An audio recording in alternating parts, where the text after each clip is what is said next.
coffee, no, cooperation. So if you could please come back.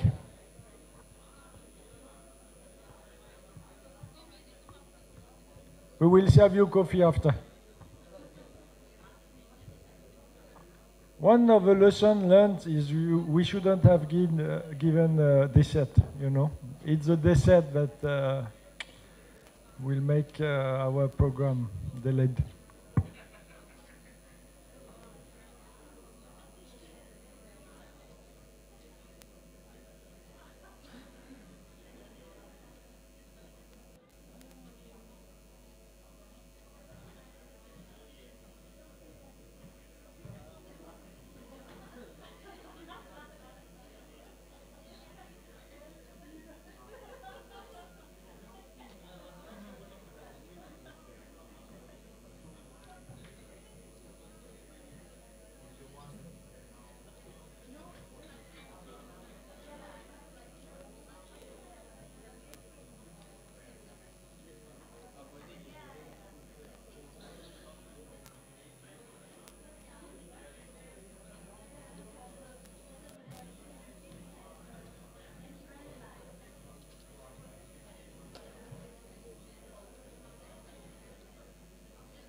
Look, that laptop changed. Because that laptop we didn't have CD. This one CD. I just put it through. Okay, then you have name? I give you again. Yeah. Okay, good that we check. No, let me see the slides. Are you sure you check? Yeah. Okay, this is not Close this 1 second. Yeah. You see this one? This one. Yeah. Alright. Okay. Okay, you see that Georgia, Sierra Leone, Tanzania, Vietnam. And we have a video. This is what we need for the section, not this one, the next one. This one. I'm Marco. I'm moderating this section. Right. So those are the presentation we need for these guys. So I will say now we project the presentation on power, so you can put this. Right.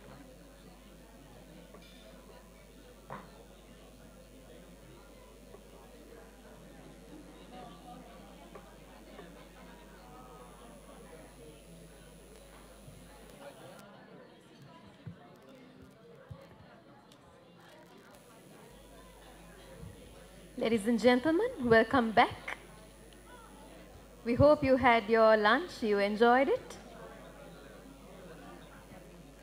So to move on with the second session for the day,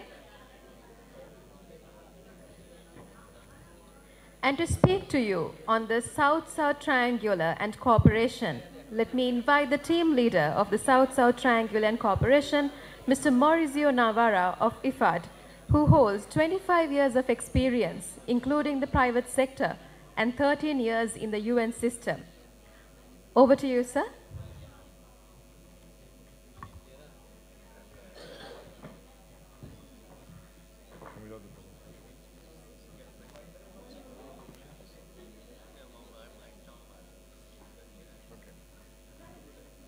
Thank you.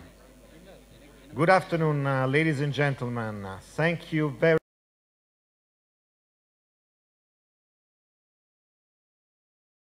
in particular with regards to the engagement with the private sector in the context of the 4P approach. I have a very difficult task to present this theme after lunch. I hope I will be as lively as possible and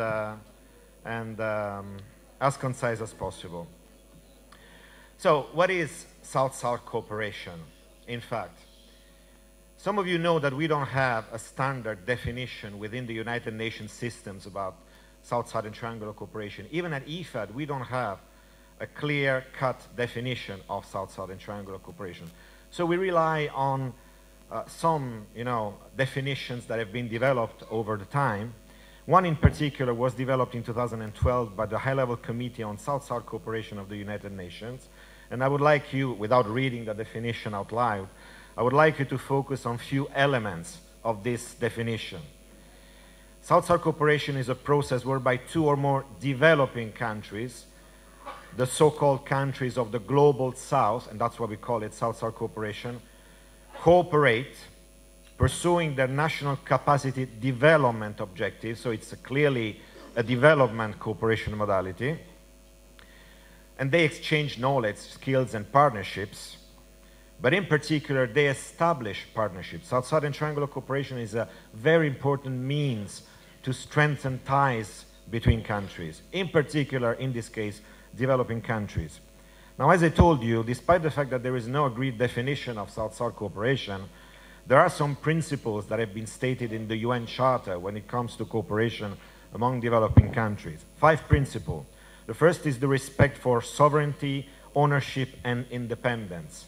Self-explanatory. The second principle is equality. The third principle is non-conditionality, meaning that the provision of services is not tied to a condition. The non-interference in domestic affairs, and the mutual benefit. So this is just to provide you an overview before I start, with the meat of South-South cooperation. Now, why is South-South cooperation so important? Why is it living such an important moment now in the last decades?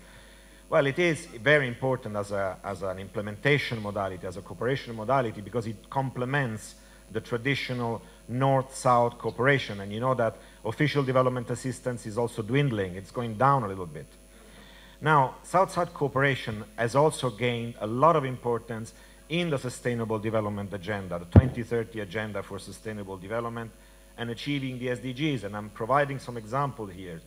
SDG 17, the Sustainable Development Goal on partnerships, has a clear mention on South-South cooperation. But it doesn't mean that this is only limited to SDG 17.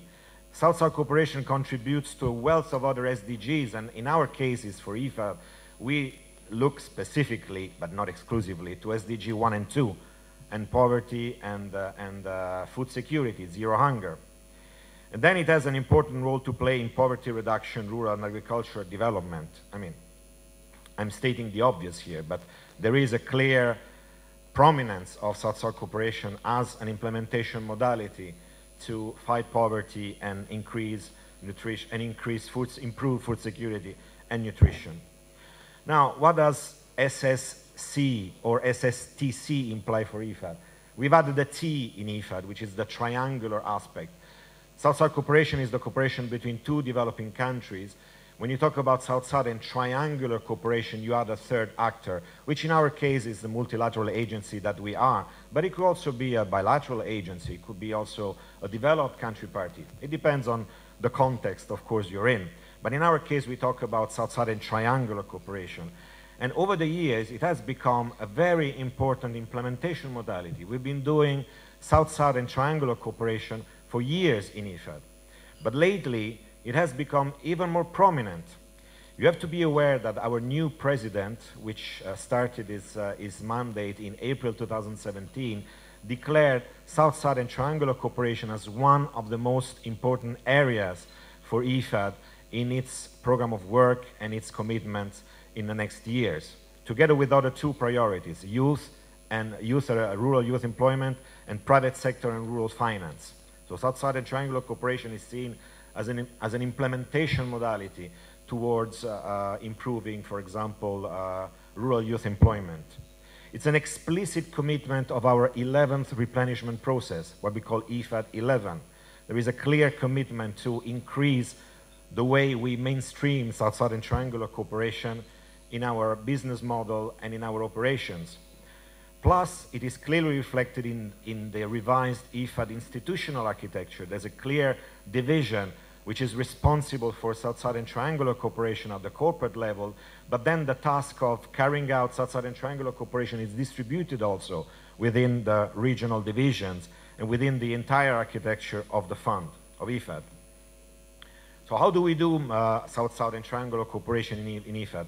We have 2 main outcomes, 2 main objectives, the main areas that are on the slide, which is knowledge sharing and partnership building, which are the 2 dimensions that I highlighted before. But we have 2 domains for intervention. We have first and foremost the technical cooperation, which is the traditional way through which all agencies have been doing, or agencies or all entities have been doing South-South and triangular cooperation over the last years, peer-to-peer learning, knowledge exchange, workshops, capacity building, training, and so on and so forth.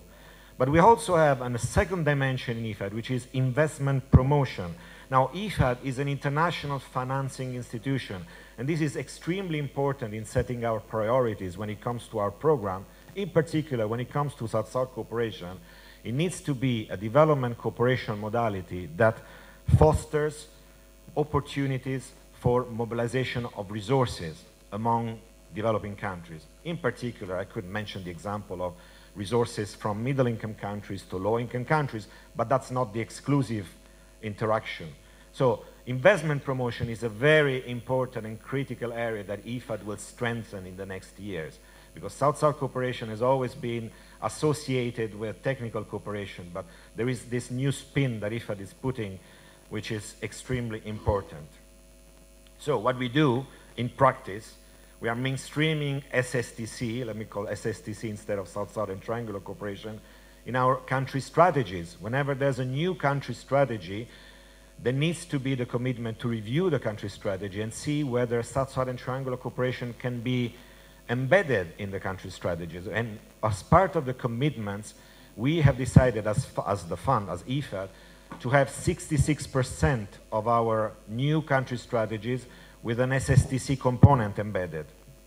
We are going to deploy a rural solutions web portal. This is a major undertaking, and the portal is going to be online very soon, I would say even next month, that's what we're foreseeing, whereby we will establish this exchange platform through which developing countries, institutions, and NGOs can exchange experiences and can also provide and showcase what they have done at the country level, at the project level, so that the innovation and the solution can become a means through which knowledge is exchanged. We are going to enhance our capacity in monitoring and evaluation, because, I mean, there's no point in mainstreaming SSTC if we cannot measure the results of what we do in the field. Building operational partnerships, and I'm going to spend a few words on that a bit later, and eventually mobilize resources for SSTC, which we are already doing. Now, as part of our strategy for the next years, we are also having, as I told you before, some partnership agreements in place. Some have been already done, are already in place, and I'm talking about Brazil and China in particular.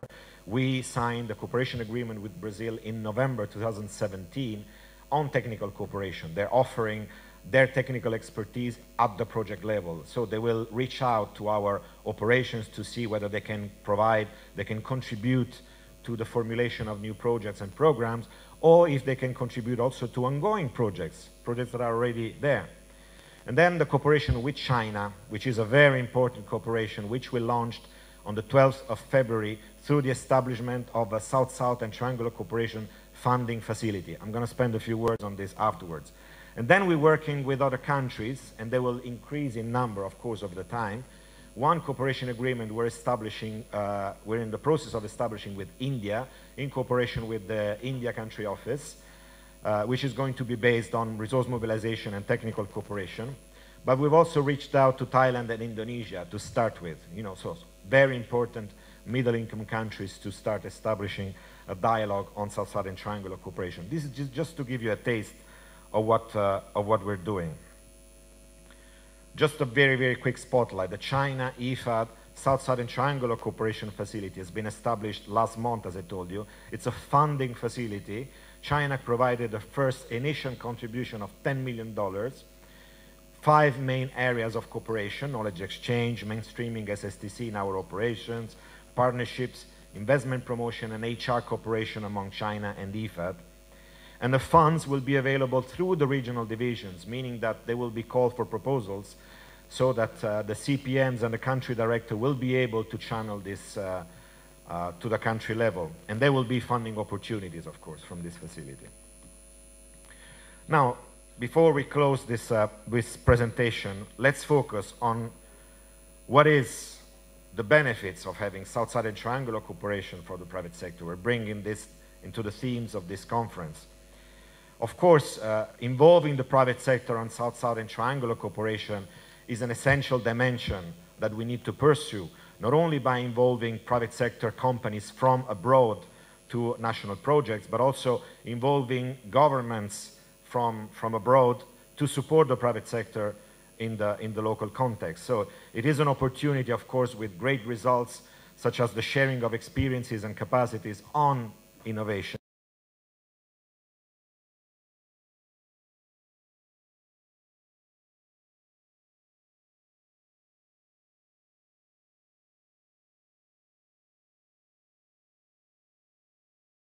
It's not money that goes to support the private sector, but it's money that goes, that through the private sector supports the rural farmer. And overall, it favors the better role of the private sector in supporting agriculture and the agri-food sector. In closing, this is my last slide, what are we doing in practice, in IFAD? Now, having considered the benefits of South-South cooperation for the private sector, what are we doing in IFAD? Well, we're here to broker partnerships. We've witnessed this morning. I mean, how important our role is in brokering partnership between government and private sector actors. But in this case, we would do it across countries. South-South cooperation is across countries.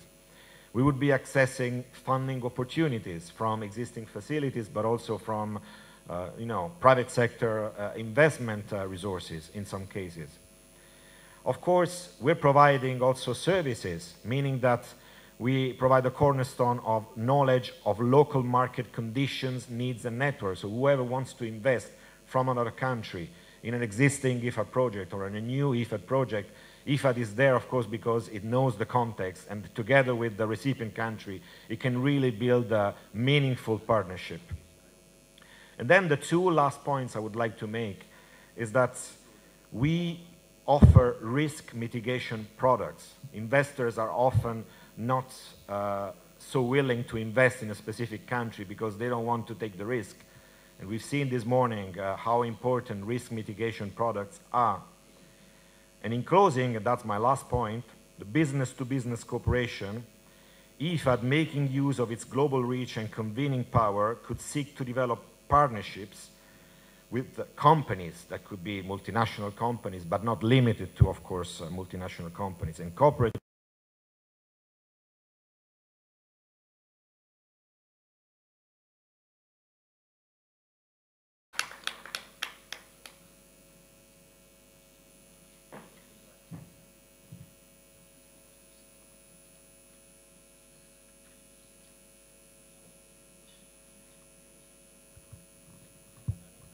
Thank you, Mr. Maurizio Navarra. Ladies and gentlemen, that was the team leader of the South-South and Triangular Cooperation.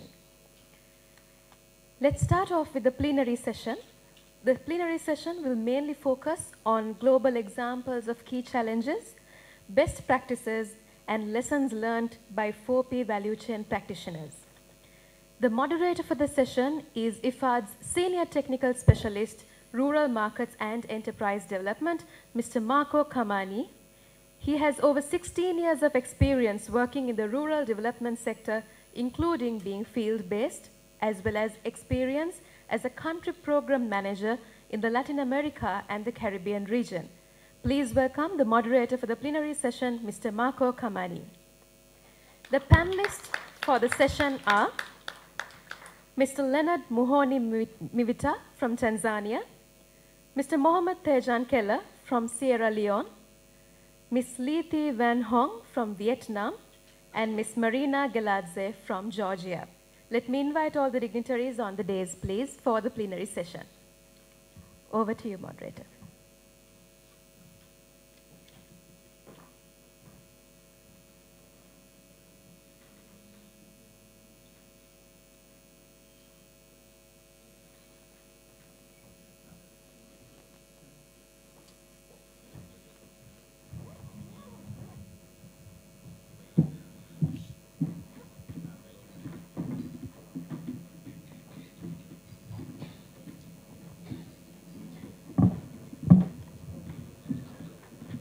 Okay, good afternoon, everybody. I hope you have,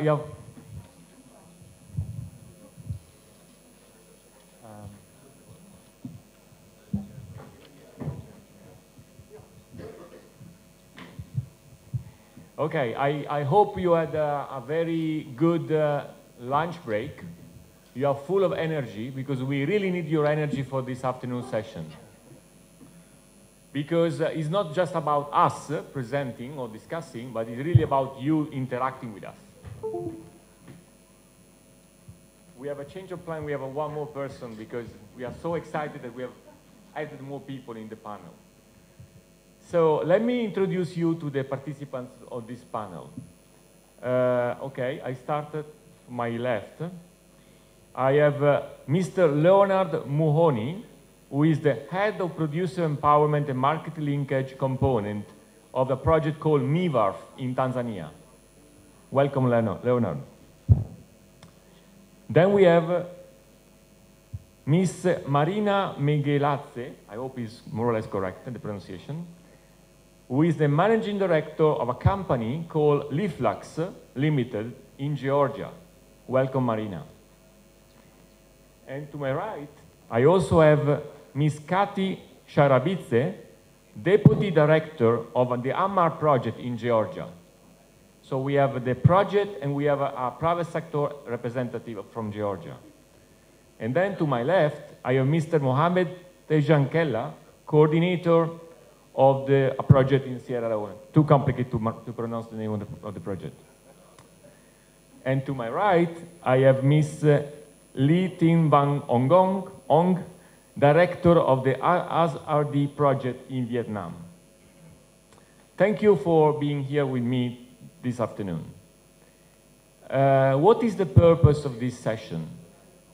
We have heard this morning a lot about Sri Lanka, about NADEP, about all the results, the lessons learned, the challenges as well.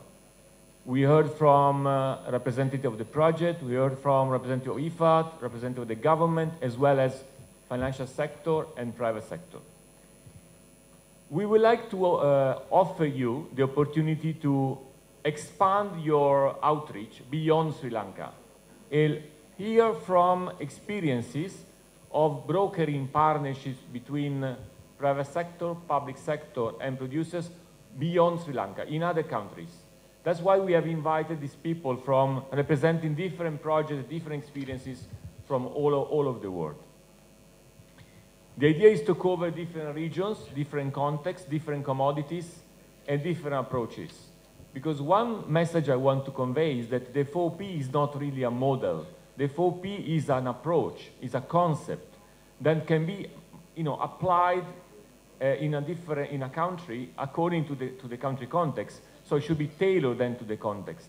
So, for example, when I heard this morning about the Pakistan challenges, I think these are very relevant. They probably force us to think about a slight modification of the approach in that particular country in order to apply the same concept but slightly differently.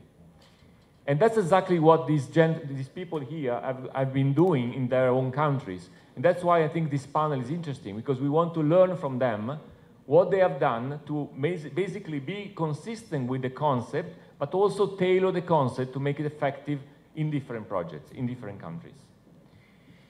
The way we want to do it is as follows. We have an introductory statement from each one of the panelists, which will provide a very brief overview of the project, of the country context. Very, very brief. Like let's say 5 minutes each. And this will be followed by a number of questions, which I will pose, which will be covering different dimensions of what we believe is in IFAD, certain building blocks of a successful 4P. And these are basically built on our, I do some promotion here, on our, how to do note, which is a guideline we produce to basically provide help to our colleagues to design projects. And some of the elements are elements that we draw from analyzing a number of countries, a number of projects all over the world. So we want to use this as a lens to basically read these experiences with this kind of thematic focus. But then we'll have plenty of time for interaction with you. So we have then a quite extended Q&A session in which we really invite you to pose questions to the panelists. That's the plan for the afternoon. I don't know if it's okay with you. Is it okay? Yes. I don't hear? Yes. Very good. Excellent. So I will start from inviting the representative from Vietnam, if she wants to give her opening remark, and with the help of a PowerPoint, which is already installed in the computer, you can open a file there.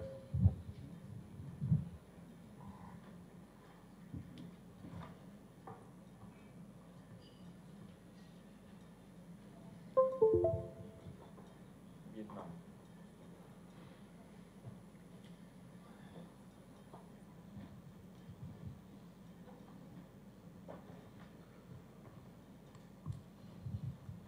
Good afternoon, ladies and gentlemen. My name is Hong. I'm from Sustainable Rural Development for the Poor, SIDP in Quang Binh, a province in central region of Vietnam. Today, it's my honor to attend this conference to share experience and learn lessons in the agri-business development through 4P. Our project is funded by IPS and implemented from 1914 until the end of 2018 in 40 communes of 7 districts in Quang Binh. Goal of SIDP is to improve income and decrease vulnerable of poor people in poor rural area of Quang Binh province. Due to nearly 4 years of projects, I have reached quite good achievement, including 4P model. The first, in order to identify 4P partner and activity, we support locality to identify potential commodity to be sold to market and then formulate value chain action plan VCAP. Can you see on the slide? And plan for linking in production and consumption of products. Up to now, we have formulated 141 VCAP at commune level, 105 VCAP for 40 projects techniques commune, and 36 VCAP for non-techniques commune, 10 VCAPs at district level, and 8 VCAP province level. Secondly, we support two main actors of 4P model, including the enterprises and cooperative group or CGS.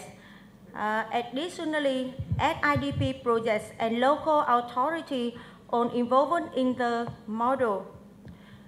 We invest for private enterprises through public-private partnership sub-projects or PPP sub-projects, or for CG to implementing climate smart agriculture for subjects or CSA sub-projects. In order to identify 4P partner, we have to follow 4 basic steps. You can see it on slide. If you feel concerned about this model, we would discuss more detail in the panel discussion. We would like to show you 2 business models funded by AIDP projects. The first, as can be seen in the slide, the business model of mushroom value chains adopted by Tuấn Linh Corporate.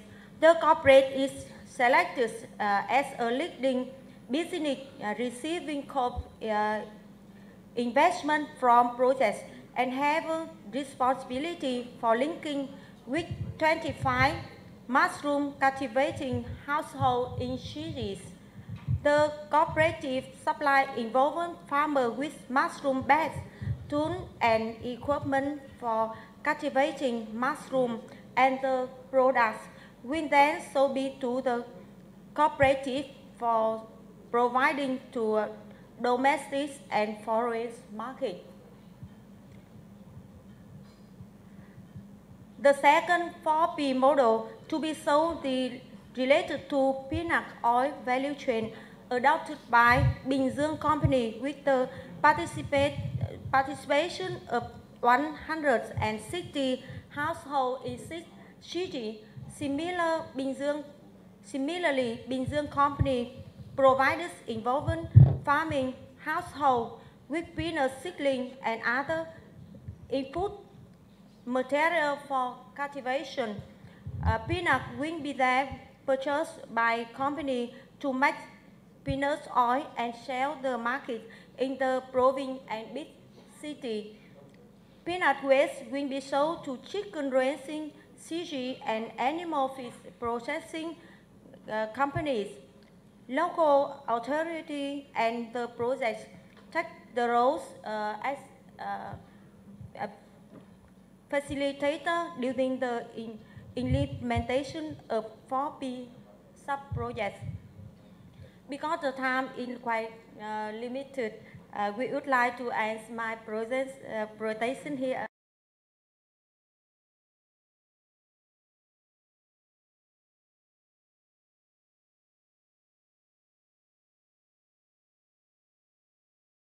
This is just a very quick pitch of the project, but we have plenty of opportunities then to deepen the discussion and the understanding on different aspects of the project through the subsequent question I'm going to pose and the question you are going to pose from the audience. So now I'll ask the two ladies representing Georgia if they can give an equally quick presentation of the experience in Georgia about the project and about the involvement of the private sector company in the 4P. So please, Marina and Kathy, thank you.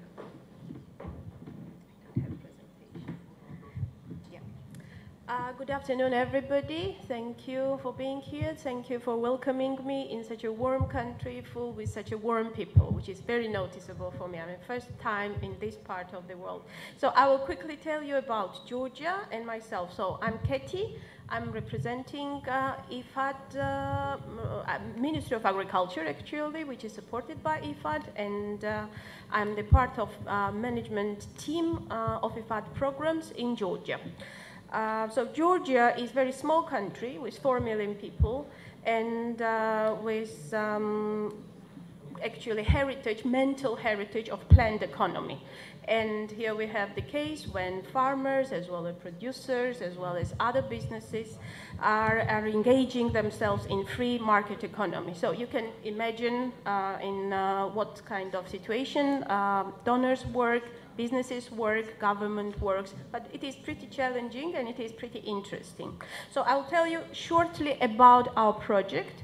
It is called AMAR, it has long name, so it is for Agricultural Modernization, Market Access and Resilience actually program.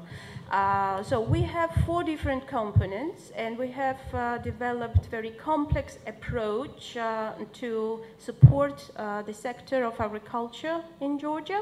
So first component we have is the grants component, which is based on co-financed principle. Second component is infrastructure rehabilitation component. Third is climate smart agricultural practices. We demonstrate these practices and technical assistance that we provide. Going back to grant project, beneficiary of which Marina and her clientele is. So we do it for primary producers and for processors. The cost share basis is 40% grant, 60% contribution from the side of beneficiary. Would it be farmer or would it be company? And this is intentionally like this because we believe that unless the contribution of the beneficiary is there, the responsibilities can fall down. So this condition is equal for small farmer to from peasant to medium-sized or small-sized farmer. I'll pass my word to Marina now. She will demonstrate very well how it works, how the cooperation goes, and we'll be happy to answer your questions. Thank you again. Good afternoon, ladies and gentlemen, and thanks for inviting a small private representative from Georgia to share my experience and understanding of issue. Can I open my presentation, maybe?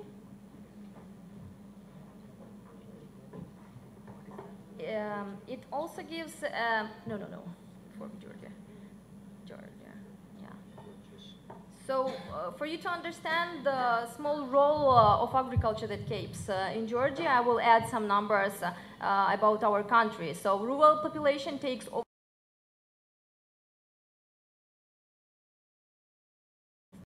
big farms, which are really minor in Georgia, not that important, like around 1%. So there are quite a lot of programs and funds presented in Georgia who support agriculture development, as well as Ministry of Agriculture with its strategy of agriculture development. And I have participated in the program of agro-production promotion by Ministry of Agriculture, which was funded by IFAD. They actually provided partial financing, so 40% as well, I was told, for machinery in my company. As far as I have experienced and understand the issue, the problem right now in agriculture on our level, production and private level, is lack of information about existing public projects. There are plenty of great projects, but for example, producers don't have access or don't know about the existing of them. And this is the second problem, the weak linkages between the three parts, I mean public, private, and producer agents. So there is missing linkages that should be fulfilled. As far as I understand the solutions, to help producers, so on the very bottom level, make the program more tangible. I mean, if farmer will deliver the success stories from farmer to farmer, they will understand it and they will accept it, rather than from public sector to producers. Because this is very specific to the country. For Georgians, Georgian producer will try to keep far from public representatives. Maybe this is just the Georgia case.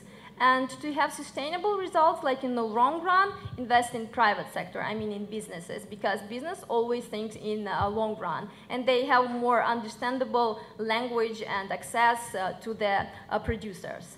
Already on the implementation level, when the programs are all just thought about how to implement them, I would suggest maybe to invite bottom-up view as well, because frequently farmers and small producers understand the questions that may be missed from the public point of view. That's it. Thank you. Thank you. Thank you, Marina. Now I'll ask Mohamed if you give us a pitch on Sierra Leone project.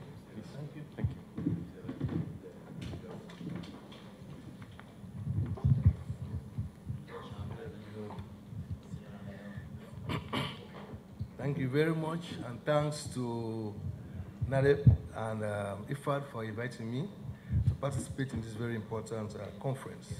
I'm Mohamed Jankela. I'm the program coordinator for the IFAD-funded projects in Sierra Leone. As a way of background, Sierra Leone, we also went through several years of war. We had 11 years of civil war that led to the destruction of several lives and property. Socio-economic activities came to a halt. Inhabitants were forced to move from their places of settlement, either internally displaced or as refugees. So after the war, we tried to encourage our people to go back to their places of settlement so that we can start the program of rehabilitation. And the rehabilitation, we wanted to make sure that we were able to secure food security, bring back infrastructure with support from the donor and financial institutions. Because of the support we are receiving from the donors, and other multilateral institutions, there was some amount of overdependence on the support. IFAD, realizing the need of our country, provided funding for the rehabilitation and community-based poverty reduction project. We had funding for over $46 million. The war actually started in 1991 and they came to an end in 2003. And so people were asked to go back to their communities. I came on board in 2009 to date to actually try to rehabilitate the war-torn communities, especially in the Eastern Province and in the Northern Province. The strategic objective was to restore and improve agricultural production capacity and household food security, strengthening community and farmer-based organizations, establish mechanisms for participatory community development, and to rehabilitate and expand rural infrastructure. For the purpose of this presentation, I will just concentrate on the agricultural development program. We also had the rural finance and community improvement program, which was actually geared towards the establishment of financial institutions. We are supposed under the program to rehabilitate cocoa, coffee, and oil palm plantations that were abandoned during the 11 years of civil war, to link farmers in local communities to the private institutions, to make sure that we do export our produce, and then to provide post-harvest facilities, to improve on the quality of our produce. The objectives of the 4 Ps in our country was to restore cocoa, coffee, and oil palm production, before the war, ensure ready markets for the produce, to make sure that the farmers receive better prices for their produce, ensure access to loans through the financial institutions, support farmers to inculcate the culture of farming as a business. Because of the long years of emergency assistance, people were over-dependent on food aid. So we wanted to change that culture, and then to ensure sustainability through the recovery of loans and establishment of the Agricultural Development Fund. That's basically the background to our program. Thank you very much, Mohamed. Last not least, Leonardo, please, with Tanzania experience. Thank you.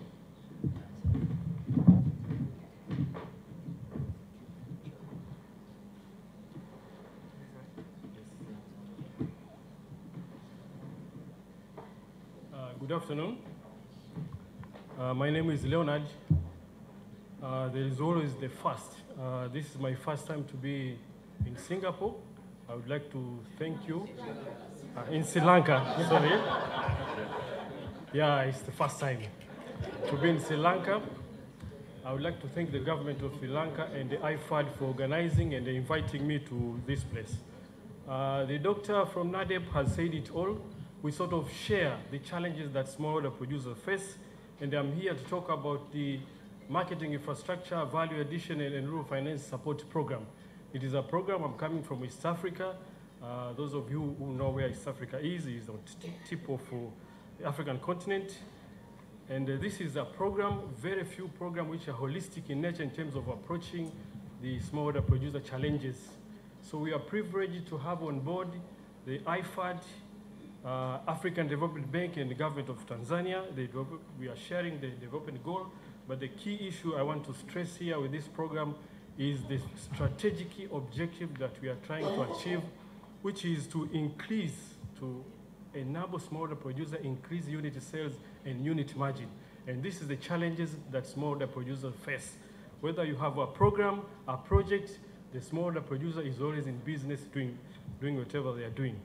So under the 4 Ps approach model, we have brought in a concept we are calling a consortium. Consortium is basically a platform, a trading platform where partners, we are talking of at least 4 partners, key partners coming together to trade. Essentially, this is a trading platform. They are bringing in cases. There's the table. The table you are seeing here are partners. They are on a round table. This is an equal opportunity platform. Farmers are not coming as weak entity. They are coming as equally strong. They have something to sell. But also you have input supplier. They want to sell. They have a business case. you have a bank, a financial institution, they have a case to present of products, but also to understand well what are the opportunity in the market. So this is the model we are talking about, and you can see we have business development partners. This is we are talking for institutions like specifically like Concordia, who are helping the smaller producer understand how the market behave. And the smaller producers here are represented in their organization. They are not coming in as individual. We have the key partners, which is a lead of taker or a lead firm. A lead firm is a company which is pooling. So the consortium model is bringing something which is different, and it is a pooling rather than pushing product to the market.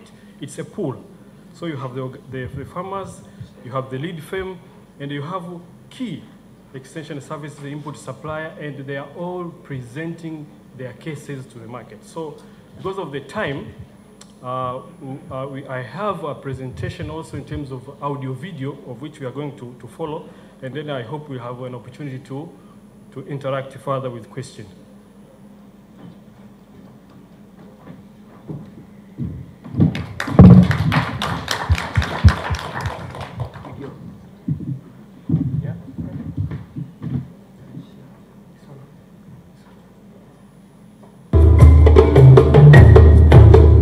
The custom model is a model whereby you have the producer, you have the buyer or the off-taker, we call the off-taker. You also have the supporting services, that is financial services, input suppliers, business development services suppliers, and also the regulator. Kabla ambapo sijaingia kwenye shirikisho, nilikuwa nauza tu kwa wanunuzi wa mitaani, wengine wanakuja mashambani, tunaelewana kwa jumia, unauza. Lakini baada ya kuingia kwenye shirikisho tukafundishwa mazao gharani. Tukawa tunahifadhi kwenye gara. Tukawa tunapanga kuuza, tunatafuta mnunuzi, anakuja na tununulia kwenye kipimo cha kisasa. Tumia mzani. Katika mikopo ambayo tumeshatoa katika jukwaa la wakulima katika wilaya Sengerema, wanawake ni 80% na wanaume ni 20%. Kabla ya kuwa kwenye shirikisho, bei ilikuwa ni kujipangia tu, mteja anakuja na bei yake na dumu lake, unauza. Baada ya kulima na kuongeza mazao mengi, nimefaidika, nimepaua nyumba na nimesomesha watoto. Wakulima wanapokuwa kwenye kikundi, kwetu sisi ni rahisi kupeleka elimu kwa maana ya kuongeza ujuzi wa wakulima, kuongeza maarifa. Kwetu inakuwa rahisi zaidi wakulima wakiwa kwenye mkusanyiko mzuri. Hili jukwaa pia limetusaidia kupata mafunzo, na tangu mimi nipate mafunzo ya kilimo cha mpunga kwa kutumia kilimo cha kisasa, kwa kweli nimeona nimebadilika sana. Kwa maana pale awali tulikuwa tunalima tu hatujui tulimeje, tupande kwa wakati gani, lakini sasa hivi kupatana na mafunzo tuliyopata tumejifunza kulima kilimo cha kisasa, kwanza kwa kutumia mbolea, pili kwa kulima kwa kutumia hatua zile zinaitwa labda kulima kwa mistari.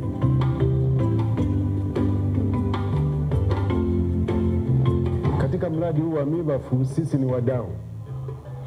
Tunashughulika na kununua, pia sisi ni wasindikaji. Most of the farmers before the project were producing but not sure of what is the market. But now that the off-taker has come into play, so the farmers are sure of the market. And we believe this is a sustainable way for enabling access to sustainable markets for the smallholder producer.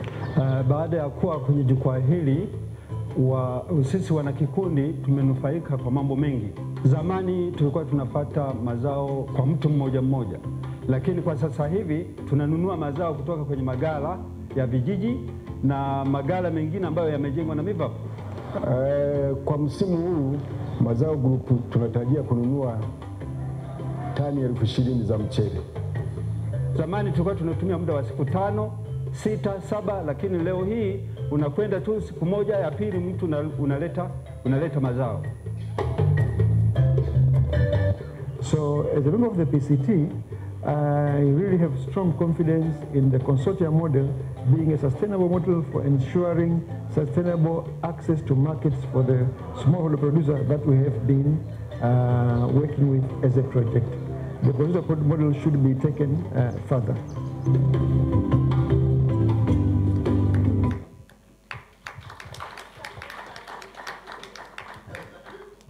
It's always nice to see these images, and we can talk as much as we can, but a short video can really provide a very tangible message to the people. Okay, so this was just to give you an introduction to these experiences, because we felt that without this was impossible for you to understand the conversation of the panel. I am sure you have plenty of questions and clarifications, but please keep them for the Q&A session which follow the panel discussion. So the first question I want to ask is about the first key element of our 4P, which is the rationale. What is the rationale for public, private, and producers to be together in this kind of arrangement? And what motivates these actors to be together? What are the incentives? What are the benefits they expect from this partnership? And I'm going to ask this question to each one of the panelists. I will ask them to be very brief, 3 minutes each. And I will we'll start from Leonard. If Leonard, you can illustrate from your point of view, from your direct experience, what is the rationale for 4P in the consortium model that you described before? Thank you, moderator. I'm sharing my experience in terms of what we have found out in what is the rationale and incentive for the actors to participate in the 4P consortium models. And what we have found is the profitability. Before a formation of a consortium, partners are engaged through the business cases. It is the role of the project to present a business case to the bank that there's an opportunity here to work with smallholder farmers. Their requirement is this much. And this, they can only buy their idea if they see there's profitability. And I would like to remember that all of us should remember that with or without the 4Ps, these people have been in business. What would motivate them to engage in the 4Ps or any other arrangement is the profitability element, that they are able to make more profit out of it. Thank you. Thank you, Leonard. So we'll ask the same question to Marina. I will ask Marina to respond from a private sector perspective. Then I ask Kathy perhaps to complement with the public sector perspective. Okay, thank you. So I will give you a small background.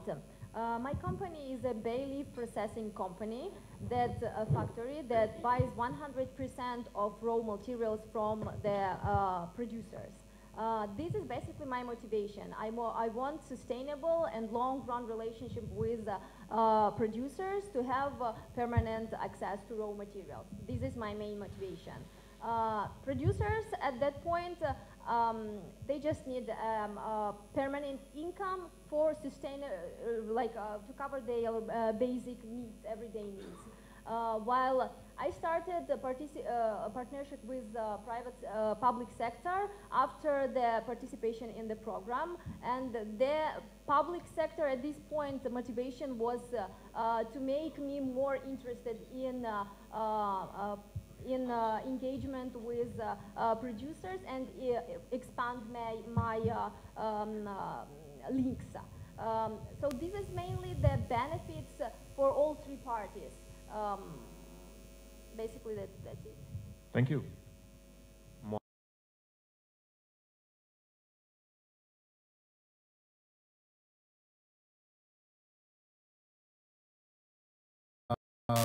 They have to partner with the public sector, mainly the projects and the government, to make sure that the farmers go back to their communities, rehabilitate their plantations so that they can start the production itself.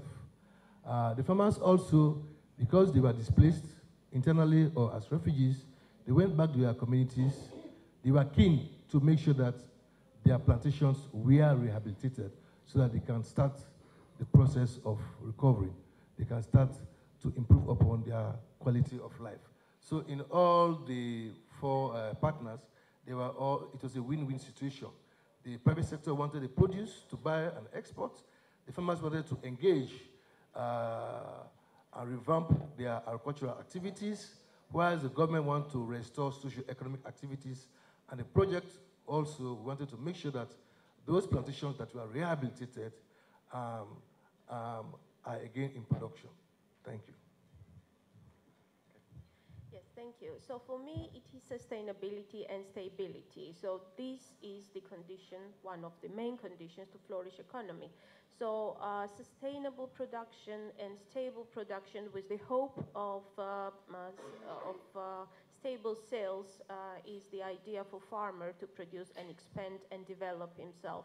Sustainable supply and improved turnover is the rationale for the private sector to have a continuous supply to improve its products, to develop himself.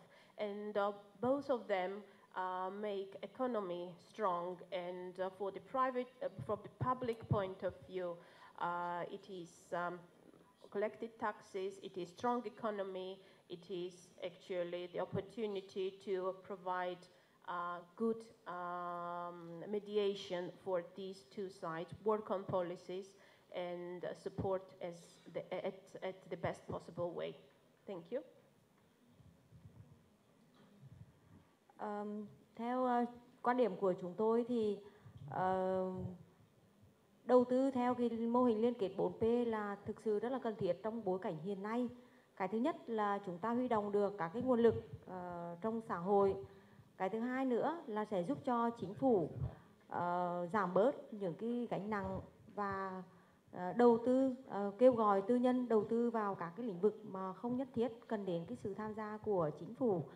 Và cái thứ ba nữa là phát triển các cái chuỗi giá trị bền vững với cái sự tham gia của nhiều cái tác nhân trong chuỗi. Và trong khuôn khổ dự án SRDP của chúng tôi thì thực hiện cái mô hình liên kết 4P sẽ giúp cho doanh nghiệp cũng như người nông dân chia sẻ được rủi ro trong cái lĩnh vực nông nghiệp, là cái lĩnh vực có rất là nhiều khó khăn chịu sự tác động của cái biến đổi khí hậu.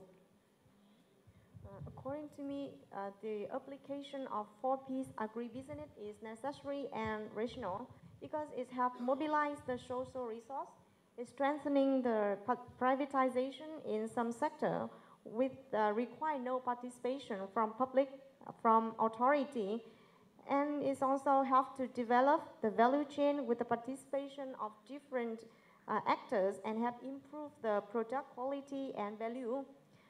In the framework of our project, the purpose of the 4P investment are to attract the public goods and the service constraints to private investment in agribusiness and rural development. It also helps to reduce the risk and the cost associated with the investment in project locations. And it also helps to invest in climate smart and socially equitable and profitable rural development models. Thank you. So you can see from these responses that are quite aligned with the conversation of this morning. I mean, some of the issues that were mentioned were completely consistent with the message that we got this morning about the NADEP experience. I mean, the idea of supporting a sustainable supply of raw material for enterprises, the possibility for farmers to get additional income and improve the productivity and improve the livelihood, the possibility for the government to develop a sector, develop an economy with all the benefits involved, and the possibility of privatization in countries that maybe in which the private sector is still an incipient stage. So you can see that some of these are quite common issues. The risk-sharing mechanism was mentioned in the end. The risk is one of the important points. So how we are going to address this in the subsequent questions. So now I would like to ask another question which is related to how we manage the process to set up a partnership. This morning somebody was asking how long does it take to set up, to develop a partnership? And then who is doing that? And another fundamental question is, how do you identify the partners of a partnership? How do you select the enterprises? How do you select the farmers to be involved in a partnership? Do you apply criteria? Do you apply a competitive process? We have a variety of experiences here. So I will ask the questions to each one of the panelists again. Maybe we'll start with the Vietnam example. Như cái bài trình bày của tôi vừa nãy thì cũng đã có đề cập đến các cái bước cũng như là các cái tiêu chí để lựa chọn các doanh nghiệp tham gia vào cái mô hình 4P. Thì bước đầu chúng tôi sẽ phải giúp các cái địa phương xác định được các cái ngành hàng tiềm năng có khả năng phát triển, sản xuất ra các cái hàng hóa với số lượng lớn và hỗ trợ giúp cho họ xây dựng được các cái VCAP. Thì từ những cái VCAP đó thì chúng tôi cùng với doanh nghiệp đến làm việc với các địa phương để cùng lựa chọn ra các cái vùng nguyên liệu cũng như là lựa chọn các cái tổ nhóm nông dân phù hợp để tham gia vào cái chuỗi giá trị mà sẽ được lựa chọn. Thì ở đây thì chúng tôi khi mà lựa chọn thì chúng tôi chia ra hai cái ngành hàng chính. Cái thứ nhất là các cái ngành hàng truyền thống là đã có sẵn ở địa phương nhưng mà phát triển đang nhỏ lẻ.